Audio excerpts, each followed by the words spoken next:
This is how you lift it. Press Series! Hey guys, welcome back to CrossFit Lodo. My name's Ryan. I'm going to be doing some cueing and coaching through our press series today. This is Donnie. He's going to be doing some lifting.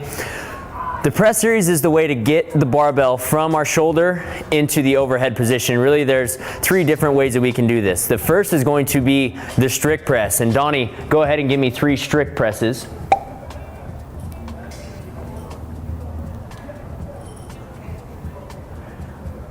From here, big key performance point on our strict press is the barbell must move straight up and down. So what we're thinking is nice and tight through the core. It's almost like you're about to get punched in the stomach, pulling that belly button in. Now the focus shifts to moving that barbell in a straight line up and down. So Donnie, go ahead and give me 3 more reps, keeping that barbell moving in a straight line up and down. And what I want you guys to notice is he's getting his chin out of the way on the way up, and he's getting his forehead out of the way on the way down, so as to let that barbell move in that straight line. That's going to be our strict press. Our next progression in our press series is going to be a push press. Donnie, go ahead and give me 3 push presses, please.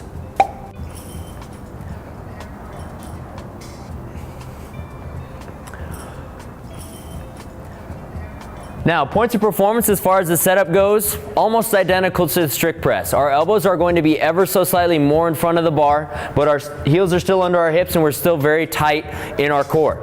What I want you guys to notice here, his hips are staying directly underneath his shoulders. So he's sinking straight down in between his heels and then just standing up. As he goes ahead and gives me 3 more push presses, notice he's squeezing his hips and propelling that barbell off of his shoulders with that hip drive. The bar path should remain straight up and down just like it was in the strict press, but those hips are helping that barbell propel overhead. Now we're going to move into our push jerk. Donnie, give me 3 push jerks. This is what they're going to look like in practice, you guys.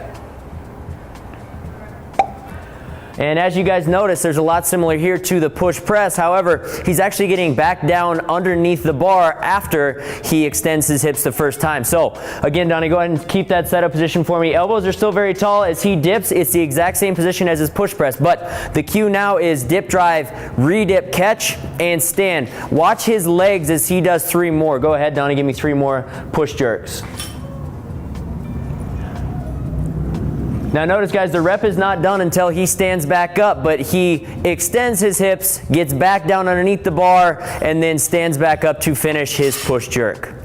That's our press series, guys, from strict press to push jerk. More skill involved with the push jerk, more strength involved with the strict press, but those are our ways to get the barbell from the shoulder to overhead. Going further!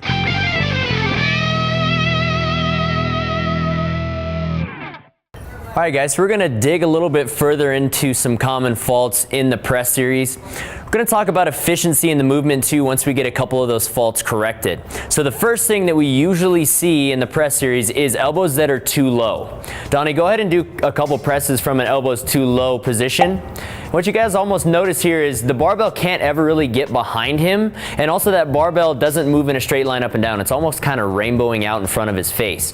It's inefficient and it's not terribly safe, and it doesn't really develop the shoulder properly. So what we want to have happen when we say elbows in front of the bar, we need to elevate, elevate, elevate until you feel that shelf where the barbell can rest. All right, let's go ahead and just see 2 more presses from here, Donnie. Notice how that barbell is almost forced more behind him. It requires a little bit more midline stabilization, which is a good thing. And it also just means that the barbell is now moving in a straight line up and down, which again, if we're talking about efficiency, that's what we want. The other thing that a higher elbow is going to do is allow us to transfer into our push press properly. Notice that barbell is actually resting on his shoulders. What that's going to allow when he dip drives, so go ahead and just dip and stand up. Now that barbell is being driven by his hips and not his shoulders. Go ahead and give me 1 push press and 1 push jerk.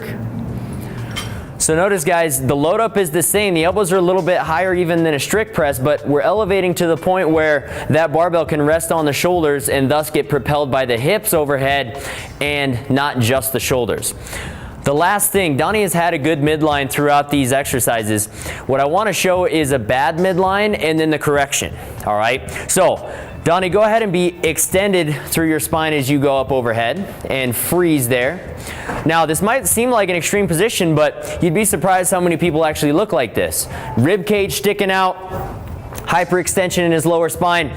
Really a precarious position to be in, both from a midline perspective and just shoulder strength perspective. The way that I want you guys to think about fixing this, you're going to stay nice and tight and squeeze through your glutes as you're pressing. So squeeze that butt. You're also pulling that belly button into the spine, and you're thinking about keeping the rib cage down as well. So shortening that distance from rib cage to belly button. Go ahead and do 2 more presses, Donnie.